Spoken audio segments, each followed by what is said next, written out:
This is one of the earliest carpenter's levels they made, circa 1820. That's what they started with. They also, and this one over here is actually one of the latest ones. That would be in the 1860, 1870-ish kind of era. They also made sighting levels, this one with the little sights on the end where you can look through. John Jr. also patented a draftsman's protractor. They also made little pocket compasses, so people like me that are going hiking when they leave here could find their way around in the woods. And don't mind me, if you haven't seen it yet, there's also over here a thermometer that they made. And then the other two surveying tools are the chain, which is how you measured distance back then. Hold up the thermometer so everybody can see it. The thermometer, it's in the back of the car if anybody just wanted to take a wander over and take a peek at it. And then this is the surveyor's rod, so somebody could go out in the distance, and then you can, if I loosen this up, then you can use this to measure the elevation. You can sight on that and measure the elevation.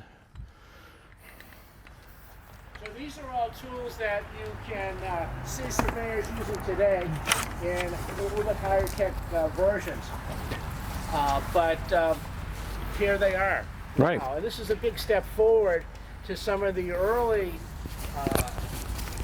documents related to land, which were saying things like so many feet from the bird's nest in the tree. You're done? I'm done. He's done. Okay. You're the talker. I'm just the demo person. So we have products of the two companies here. John Jr.'s company made the thermometer and the compass.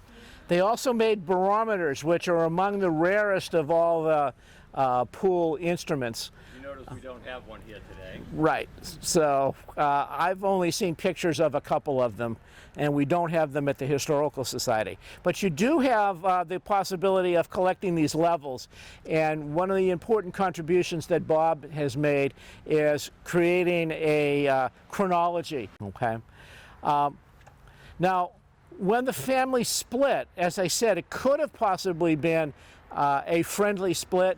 One side of the family was going to focus on weather instruments, the other side was going to focus on surveying instruments, and that sort of comes about when you see that the sons were on both sides. You know, one was with the uncle and the other was with the father.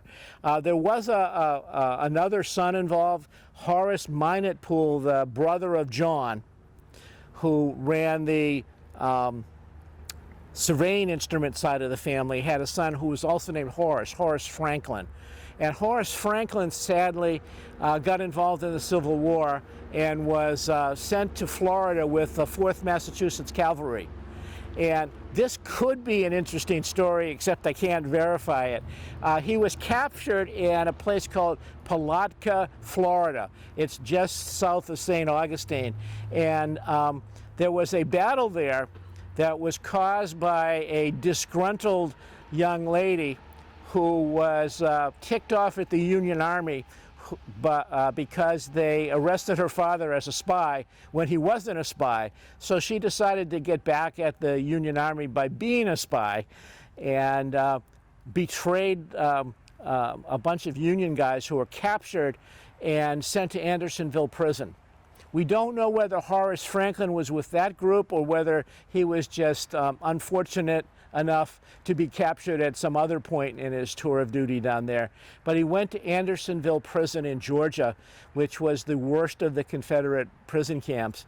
And he managed to survive this terrible time. You can read about it. It was pretty horrible. It was worse than being in a German prisoner of war camp.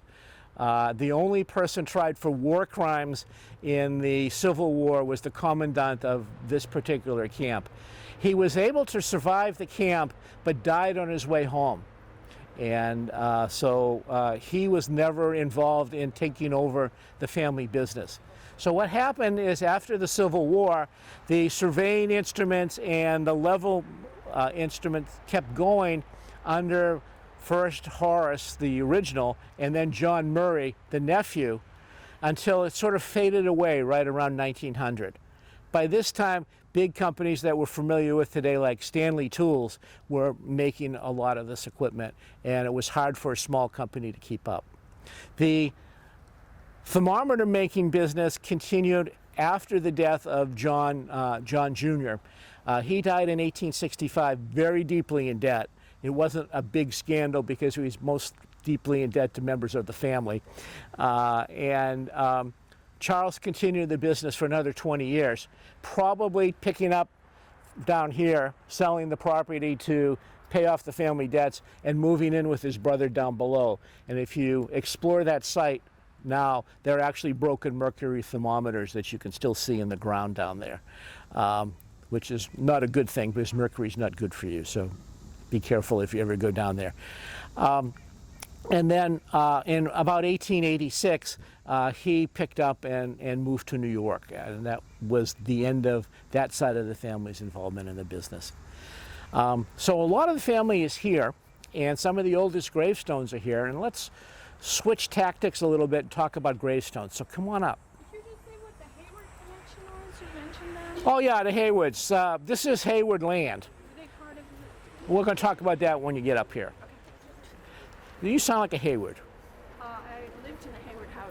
Okay. Family owned. Was it red that was at that time white? One. Okay. The white, The one a Queen little Anne. bit further down the state. Oh, the Queen Anne. Oh, yeah, beautiful. Sold that last year. Yeah. That's an amazing house.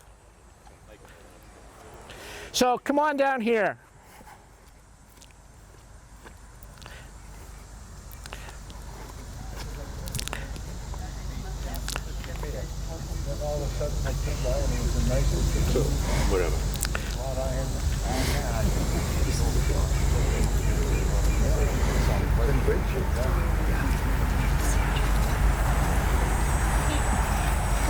That's fine. Last minute spruce up. Yeah. This art of fixing up gravestones is kind of important because if you use the wrong tools, you can cause a lot of damage. So instead of using a metal trowel, it's a plastic trowel. Instead of using abrasives to clean the stuff off, you use that wonderful compound. All right, so the Haywoods. The Haywoods are a family that were probably at one point Howards. Howards and Haywoods are just different ways of pronouncing the same name, but over the generations coming from England and getting here to the United States, the branches of the family differentiated themselves. So both the Howard family and the Hayward family settled over in West Bridgewater, and a man named Joseph Hayward purchased land in this area. Now, as many of you know, we're under the alert for eastern equine encephalitis, and why? Because there's a swamp over there, a really, really big swamp. And there's a swamp over there, a really, really big swamp. Well, it's a little swamp, it's the Little Cedar Swamp. Why would anybody want to live here? And the answer was, in the olden days when the water was higher, the land that wasn't swamp was a very, very rich meadow. And if you're in a wilderness where there are a lot of trees, like over in back of us here, any open space that you could get hay for your animals was very valuable. So the Haywoods bought here, and in 1713, Edward Hayward came here, and a few years later built his house and got married. And that's the start of the family involvement. By the time he died, he had almost 500 acres of land, which he divided among his second family. And we'll talk about that in a second. Well, we're right here, aren't we? Yes. Yes. He had two wives, Hannah, who we'll visit when we're down at the Church Street Cemetery. Hannah's famous because she has two gravestones. We'll talk about that when we're down there. Yeah, Edward had two wives, and the second wife is here. So she's here, She outlived him by many, many, many years, remarried a second deacon, Robert Randall, but she came back here to be buried with her children. Okay, so the first family included Matthew Hayward, who became almost as famous and successful as the father, Edward. He's also buried over in Church Street, Edward and Matthew. So when Edward the First died, Matthew was off on his own, didn't need the money, and so the property here was divided between 3 stepbrothers of Matthew. Matthew was the executor.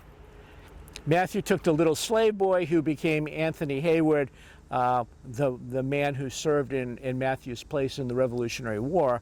But these 3 people, Joseph, Solomon, and Edward Jr., all had over 100 acres of the 484 acres that Edward had. Joseph was the man who in 1796 donated the land for this cemetery. Okay. Edward stayed in the neighborhood, and one of the houses down the way is his house. Joseph eventually moved his father's house and built a house on that foundation, and we'll talk about that in a few minutes as well. And that house still stands and was built in 1778. Solomon moved away to Ohio, and that's part of our story also, because what happens is the family was fairly well off and very mobile. So there were trips back and forth between family members in Ohio to here and back and forth. And we have some relics of that that I'll show you in a few minutes. As I pointed out, gravestones are very unusual, and they're very well maintained here. Ferris has done a lot of good work, but the stones here don't get quite as much sun as some of the other graveyards, so they haven't deteriorated quite as much. So if you take a look, we have the sort of the second generation of gravestones here, and this is the daughter of Joseph Hayward, who predeceased him, and it's a little angel head. People got tired of looking at death's heads, you know, as I am now, so you will be, blah, blah, blah. And they sort of switched the representation to these little angel faces, although that really doesn't look like a daughter. Most of these faces that you see aren't representative of the people. So nice faces. Then the next thing that you see, we talked about over at one of the other cemeteries, the rising sun over here. And this is in memory of Mrs. Kezia Randall. Kezia was the second wife of Edward Hayward. And after he died, she married Robert Randall, so rising sun. And then the last one, and the one that's most represented here in this graveyard, are the stones that have the willow and urn pattern. And this became very common after 1800 and lasted well into the 1830s and later. So there's a lot of wonderful examples here of that.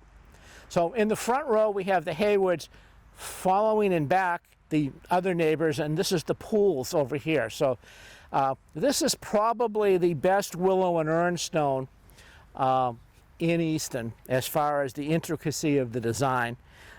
You have the entire willow tree, weeping willows, and the urn.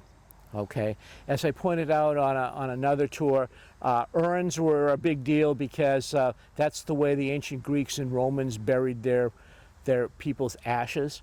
And we were a republic like Rome was a republic, and we were a democracy like Greece was a democracy. And so there was a big fad for this, while at the same time we were helping the Greeks fight for their independence from the Turks. So this is the father of John Poole Sr., the grandfather of the Poole instrument makers. And I love this stone, and the one next to it, which is his wife. Notice it's slightly smaller. He died when he was 91 91 years of age, and she died 5 years later. And what they did, it was kind of a competition, apparently. It says here that when he died, there were 10 children, it says on the stone, 10 children, 72 grandchildren, 182 great-grandchildren, and 7 of the 5th generation. She died 5 years later. It says on this stone, there were 10 children, 72 grandchildren, 82 great-grandchildren, 247 great-great-grandchildren, and 17 of the next generation. So the family grew. That's why there's a lot of Pooles around. Okay. Now, and back over here we have the Dean family, and this is James Dean. The original James Dean was the son-in-law of Edward Hayward. So the family had a plot here, and this is either his son or a grandson. I didn't look up the connection. I believe it's the grandson. The son is buried over in the Dean Cemetery on Highland Street, I believe. Dean had a tough father-in-law. Edward Hayward was a very positive man. And he was our justice of the peace and moderator of the town meeting, et cetera, et cetera. And in 1722, when there was a boundary dispute between Stoughton and Easton, the state came down to measure the northern boundary of Easton, and Edward Hayward took an axe and stood on the borderline and said, "If you come over here, I'll smash your head." Which seems like a good way to treat members of the state government coming down here, but Edward ended up in jail despite the fact he was our Justice of the Peace, and continued to serve as Justice of the Peace afterwards. So interesting.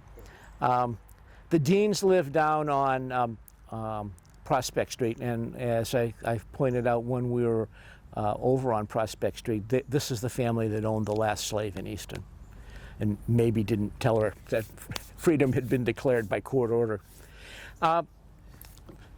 Despite the fact that the grave was not, the graveyard was dedicated in 1796, it's not the first burial here, and that's over here. So let's go take a quick look at that.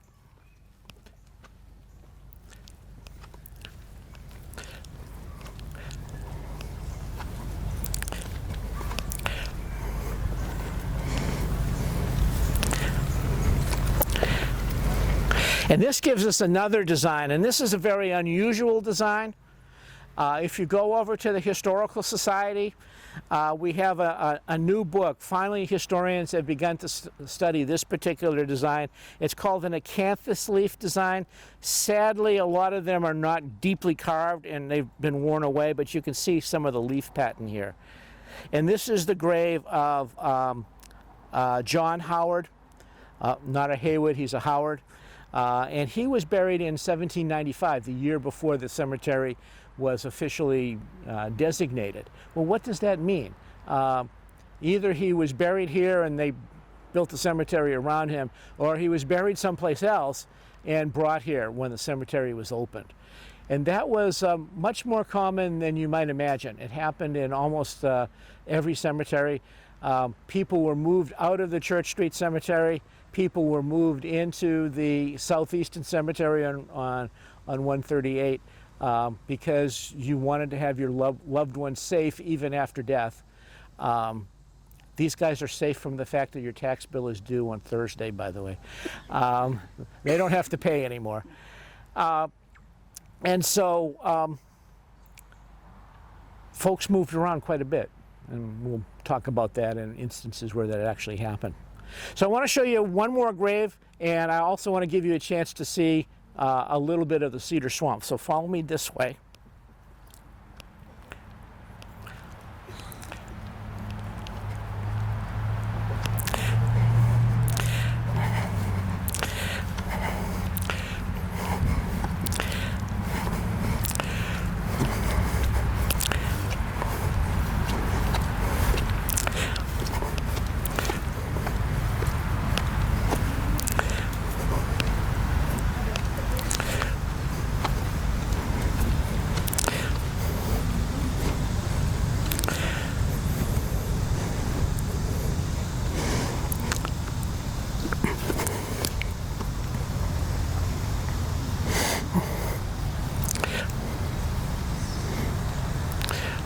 Ed? Yes, Are there any Haywoods in this group here this morning? yes, there are. I will point her out. Okay. Jacques Hughes, there's one right there. Look, it's a Hayward Which one? right You there. are, okay. That's Sue Gershman. She's Sue Hayward Gershman, and she is the 8th generation of the family to live in the neighborhood on the original land. What's the Okay. last name? Gershman, Gershman. Thank you. Yep.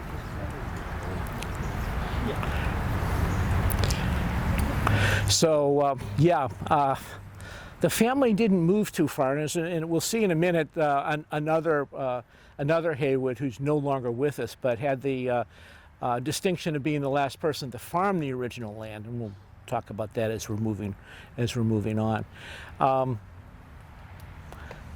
So from 1713 till today, one family living on the original land is probably the record.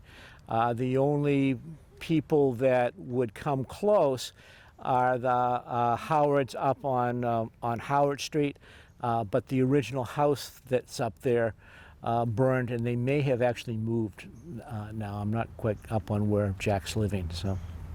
But there's your record, 8 generations. That's a long time. If you want a perspective, if you're a Pilgrim descendant, that's 12 or 13 generations. So they got here really early. All right. So I just want to point out that no one is immune to putting on heirs, and one way that you can put on heirs is add an E to your name. Okay. So John Murray Poole, was always known as John Murray Poole. That should be a sign. And he added an E to his name. So here's John Murray right here.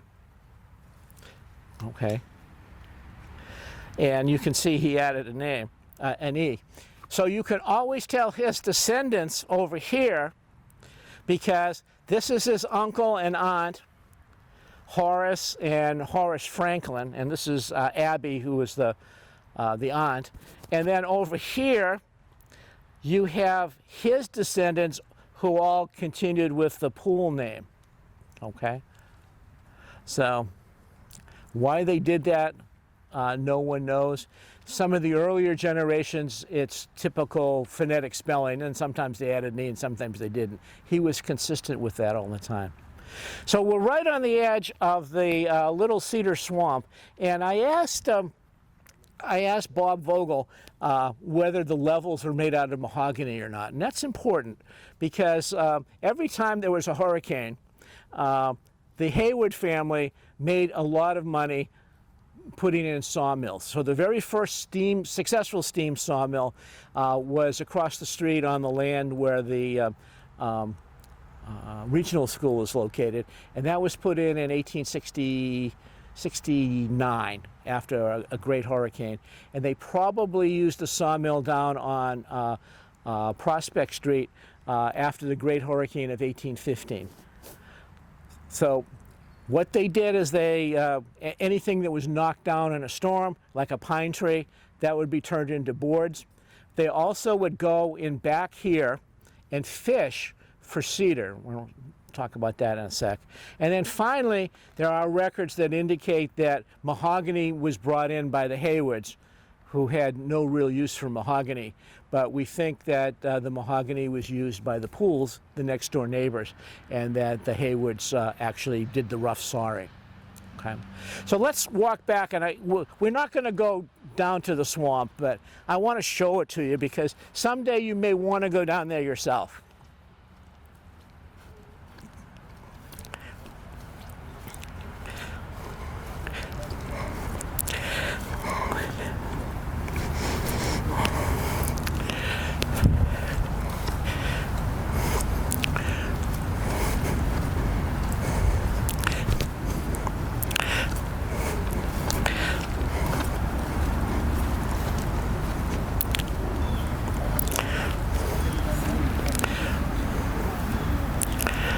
So you can see there are still people being buried here. The most recent burial was this year, sadly.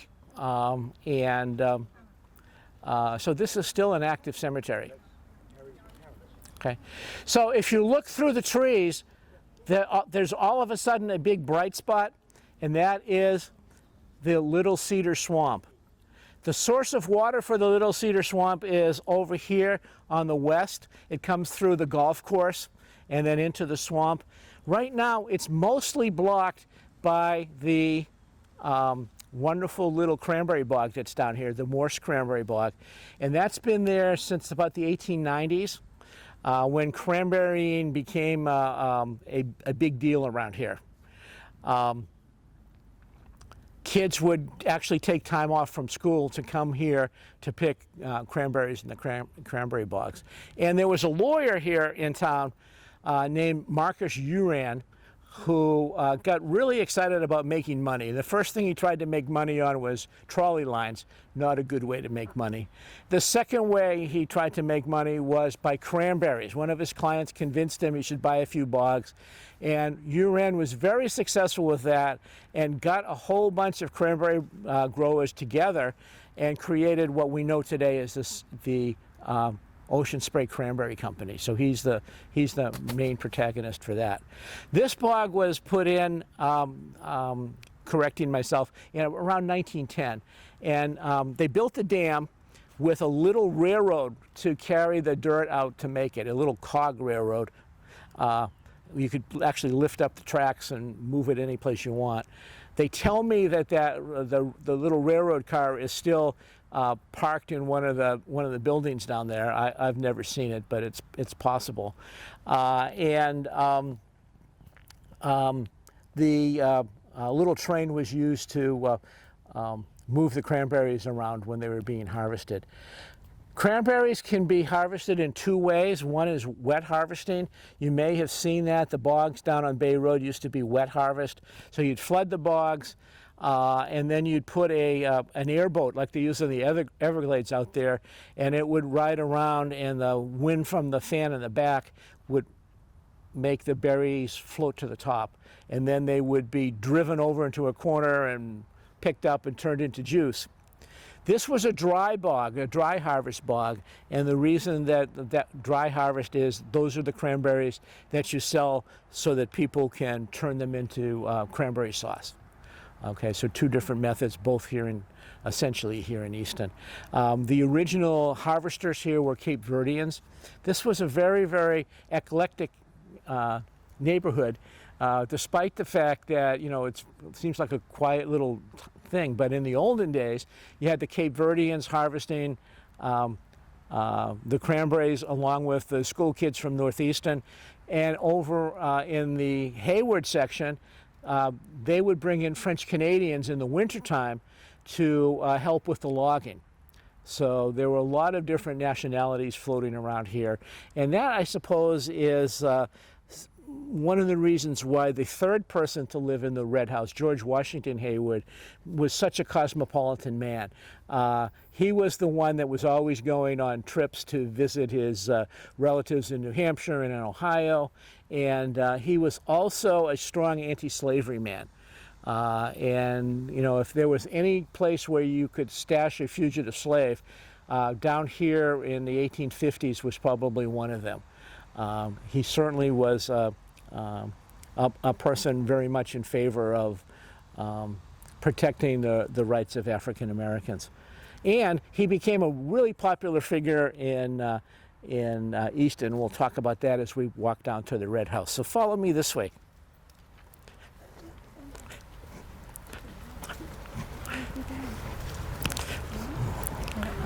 You walking down the road, but if you cared about going through our yard to see the bog, you're welcome to. Oh, okay. We'll do that then. Thank you. Yes, because that's a beautiful view from there. Thanks.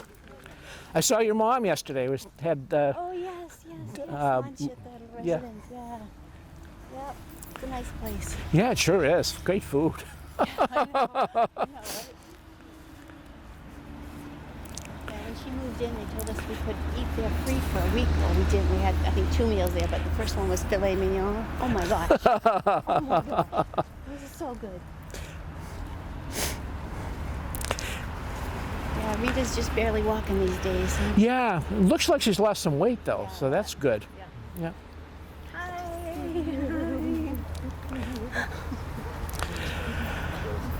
So the active part of the cemetery sort of begins here and goes off in this direction for about 150 feet. So there's a lot of space here, which is sort of important. And this is the grave I want to point out. When I was writing my book about this neighborhood, the Hollises were very, very, very helpful. Herrick Hollis was a descendant of the Haywoods, and he was the last generation of the family to actually farm the land that was farmed first in 1713. And his wife, Ginger, if you ever played golf down at Pine Oaks, she ran the refreshment stand down there for many, many, many years. Just passed away this year. And did I miss it?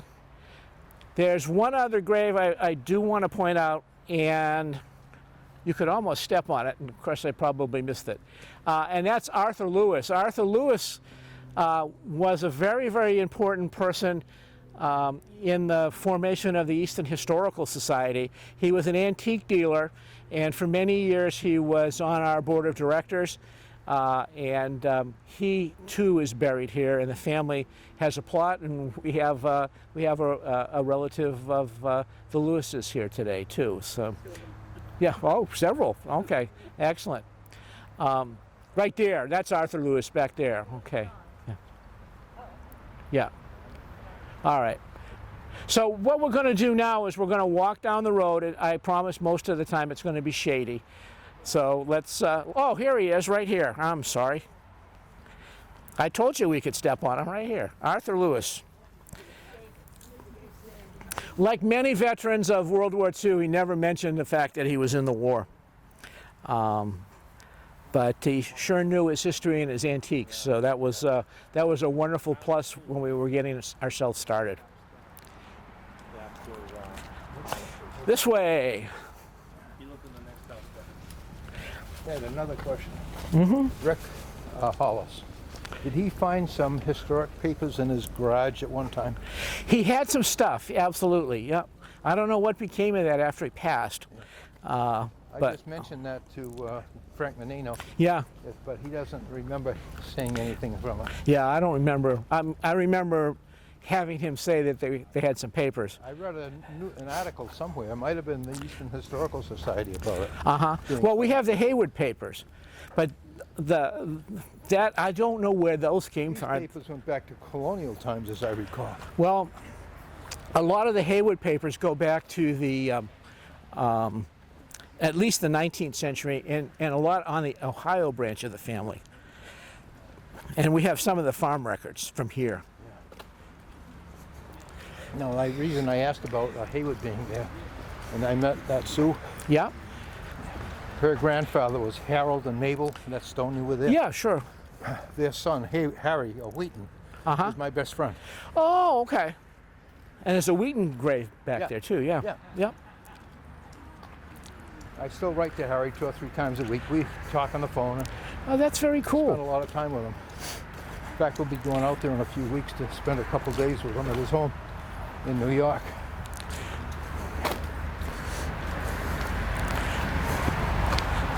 We'll let everybody catch up.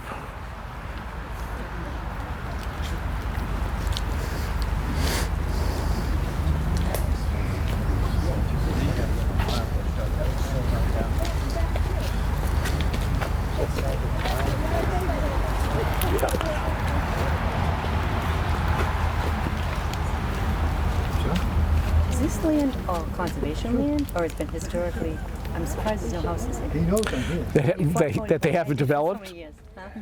What, they haven't developed it? Yeah, I'm surprised. Privately owned? I believe it is still, yeah. Hopefully. Let's see.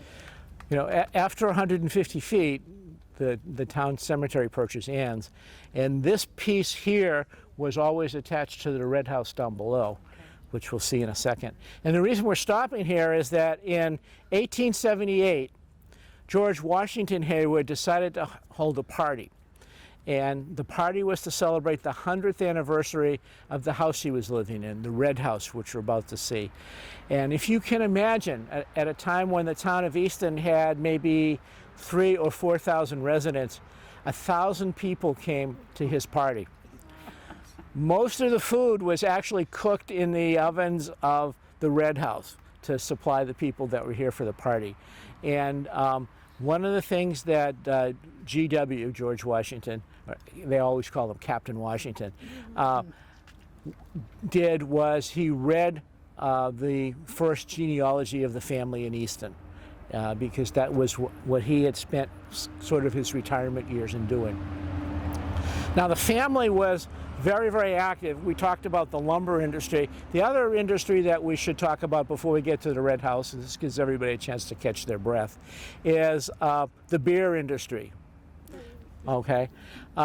Once upon a time, Sam Adams had a brewery, and in order to make beer, you had to have hops. So hops are actually grown here in New England, but for a number of reasons, it wasn't necessarily done on an industrial scale. So the business kind of faded away, and the growing of hops became a big favorite out in the Finger Lakes region of New York.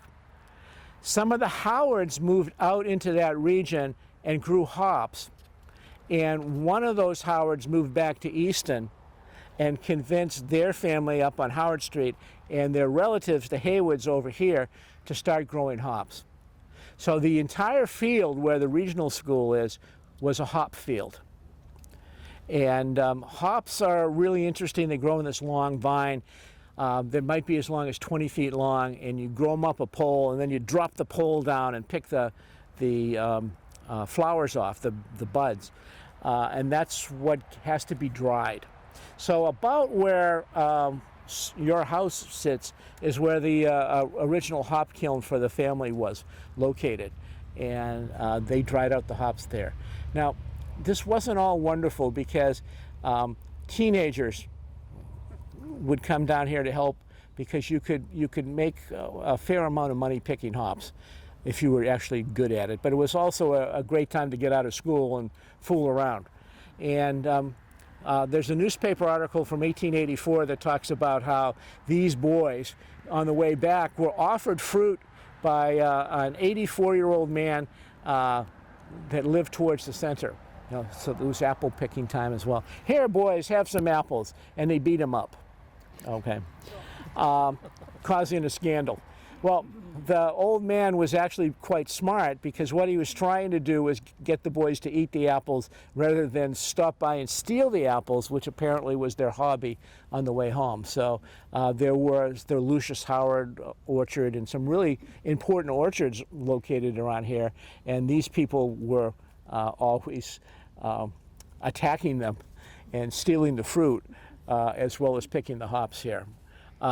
We don't know how long the hop industry lasted here. It went away for a while, but if you want to see hops growing again in Easton, you can go up to Langwater Farm, and in back of the farm stand, they have a small hop field. And if you want to taste Easton hops, go to the brewery at certain times of the year, and they use those hops to make one of their brews. So it's kind of a tradition that's continued on. All right, let's continue down the street.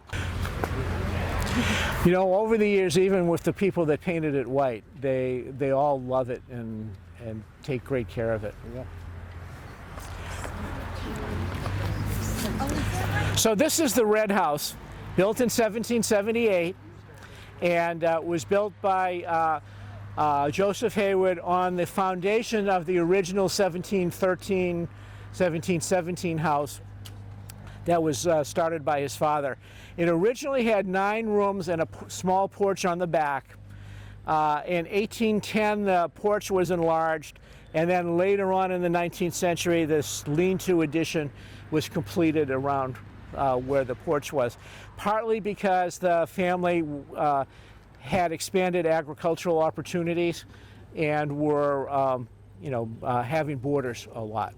Okay, the carpenters who built this place made 33 1/3 cents a day and board, this wasn't a barn raising kind of a situation. He had professional guys do it. Edward Hayward, the founder who built the foundation, was probably the richest man in town at the time. He actually had a clock at a time when most people didn't, as well as a whole bunch of other things. So Joseph, the son, continued the tradition. There were 9 rooms in this house, 5 fireplaces around that central chimney, 2 Dutch ovens, and one of the sons of Joseph, Albert, actually invented an improved wood stove, and there's one of the wood stoves is still in this house. Okay, now it's always been called the Red House, and as I pointed out, even when it was white, we still call it the Red House. And why is that? Well, the answer is it was probably, almost certainly, the very first painted house in Easton. This is important because the other claimant to that fame is the original Oliver Ames house in Northeastern, which, by the way, right now isn't painted. It's just shingles. So the people down here have always been proud that we in deepest, darkest Southeastern had the first painted house in town. It's what we would call barn red, and in the olden days it was created by mixing red ochre, which is essentially rust, in pigment, in oil, in order to make the paint. Okay. So the family lived here for many, many years, but as was typical of these families, they built on the property and continued down the street. So we're going to go one more house, if you don't mind, and that'll give us a chance to sneak out and see the swamp. Oh, Ellen, come forward. Yes, you.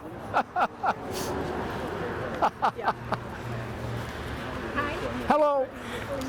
So this is the Haywood Poole neighborhood. We have a Haywood, and we have a descendant of the Pooles here. This is Ellen Magna. We sort of went to school together. Sort of. Yeah. But Jenny's here too. She's hiding. I think you guys might have been in the same class. That's right. So all the families are represented, including some of the other families like the Lewises are here as well. So this is sort of a family trip. I hope I haven't screwed up too many of the facts. I do want to point this tree out, however, before we go to the next yard and back into the swamp.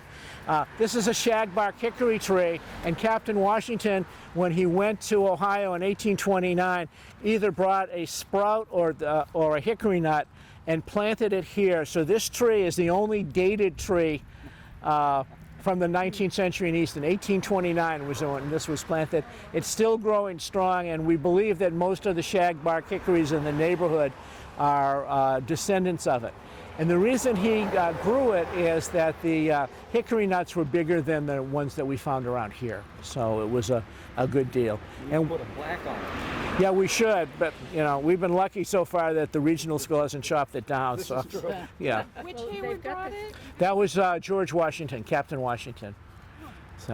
Yeah, they're putting in solar power over it. Yeah. And they made it. They pushed it back. So good. They're lucky. Well, yeah, that's good, because you don't have to look at that. It's horrible.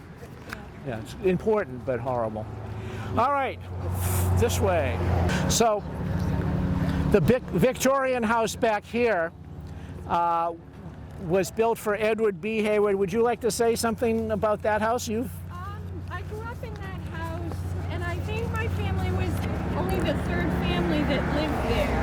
So it was Evie sold to another family that had it for a few years, and then my family had it for over 60 years. And we sold it last June, end of May. So I grew up there. We ranged all around the neighborhood. It's a lot of rooms. We didn't change a lot. So there's a lot that's very similar to what it was originally. Now, I heard that there's actually an indoor outhouse in there. Yes, but there's... Not anymore. It doesn't Not go anymore. anywhere. It was taken out. It was taken out by the current owners. Okay. That was in the basement Okay. of it was in the back of the barn. Okay. Rather. That's cool. That's very cool. It's a beautiful house. It's one of only 2 or 3 of this particular style Victorian house in Easton. There's one over on Elm Street Extension, and then there's this house, and I can't really think of any others. So. Jenny Lynn Street, I think. Yes, oh yeah, maybe on Jenny Lynn, yes. Yeah. Okay, so this house in between here, this one here, was built in 1928. And which Haywood was this built for? Harold. Harold Haywood. He was born in this house, and when he got married, then he Built this house here. Harold and Mabel. So we're going to be going in back of this property. No, we're not going to be attacked by that ferocious dog. It's in the air conditioning in the living room. Oh, smart dog. Okay, we're going to go back this way. So what you see here is a good example of the wild versus the tame. And on the left-hand side, we have the Meadow Lee Bog. And this can possibly produce as much as 600,000 pounds of cranberries in a year, which is part of the problem with the cranberry industry right now. Is they're overproducing cranberries, which drives the price down, which makes it not good business to do cranberries.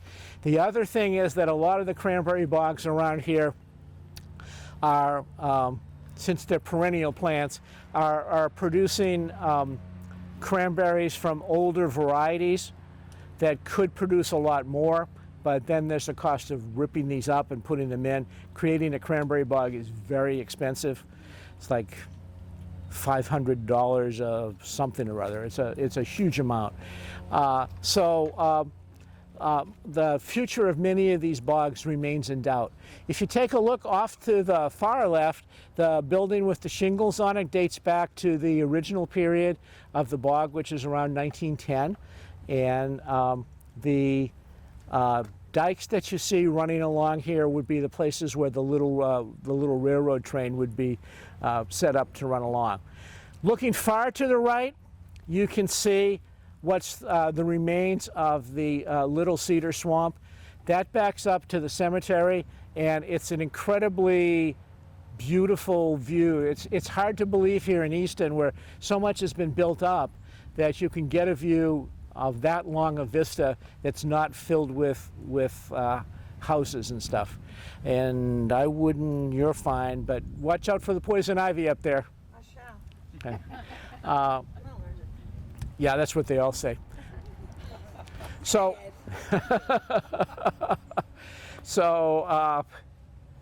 these cedar swamps were an important source for people. Cedar does not rot. So cedar trees that died and fell into the swamp and got covered over still had a value. And what you would do in the spring when the water was highest is you'd go out there with a pole and poke around until you found a log, and then you dig it up and bring it to shore.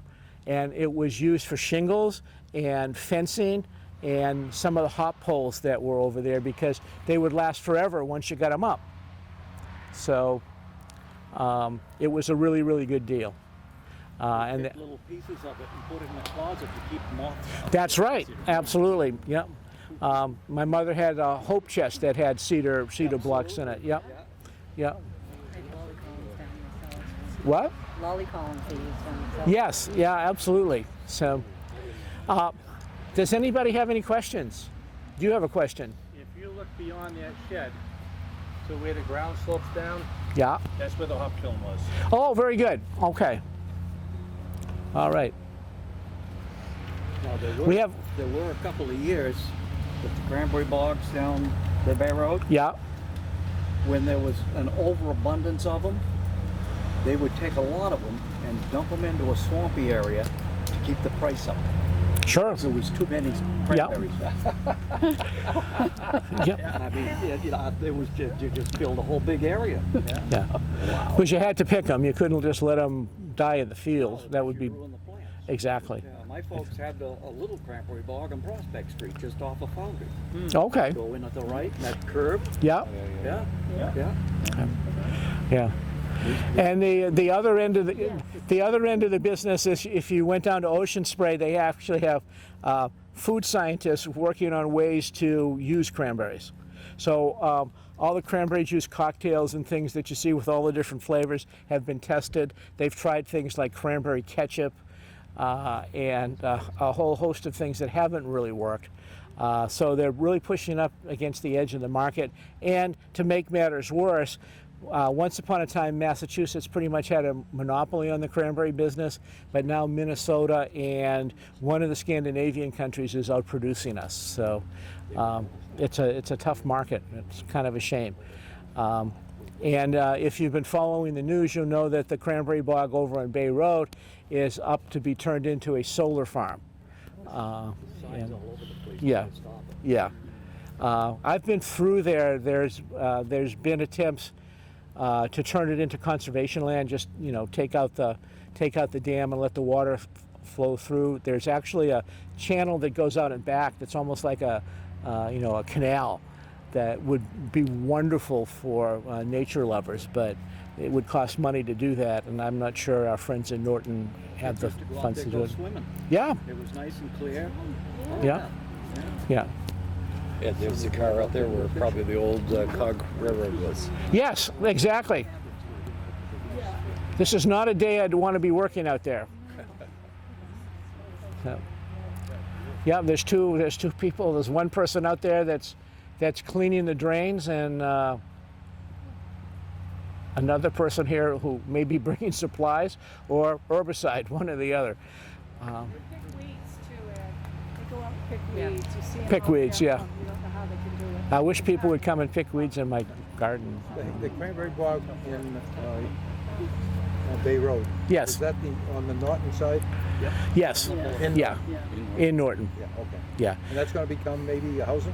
Solar field. Solar field. That bog's a lot bigger than it looks because it goes all the way back. Oh yeah, it's huge. And unbeknownst to some people in Norton, there's already a solar field back there. So, and housing and things like that, because that bog got into trouble pretty early, and they've been looking to unload it for a number of years. So, the dam is in Easton, so, and caused a lot of problems because they believed they had the right to open the sluiceways and bring all the water down, which basically drained Old and New Pond, and they didn't have that right without permission. So that a few years ago, when we had that tough drought, we lost our ponds, and what's called the Fuller Hammond Reservoir, which is sorry, Aunt, I thought you were a mosquito. The Fuller Hammond Reservoir, which is below the little bridge at Wheaton Farm, that was completely wiped out, and unfortunately that was one of the best bass fishing areas in Easton, so it's taken a few years to come back. All right, any other questions? Yes? So as far as the Poole Hayward business, partnership, when did that start, and then did it devolve into just a surveying business? That was my understanding that they were surveyors. Yes, Edward B. Hayward became a surveyor. Hayward Boynton, which is still in business today. Hayward Boynton Williams, thank you, are still in business. Edward B. Hayward was involved with the Ames family buying up land on the QT so that people wouldn't jack the price up on the family while they were putting together the borderland property. Whether they, what the connection was, I suppose you're raised around people that are making instruments. The surveying was a very high-tech, very fascinating thing if you had any mathematical inclinations. I don't. I've got a couple of surveying books. I can't make head nor tails of them. And but if you had an inclination that way, yeah, I bet you that would work. I'm glad you pointed that out. Yeah, there was a connection, and the Haywood name is still involved in surveying. The Pooles, on the other hand, went into a whole bunch of other housing-related tasks, and continued on for many years. They did some work on our house up on Bay Road. Any other questions? Okay, now we have the dreaded walk back to the cars. Yeah. Thank you, Ed. All right. Thanks.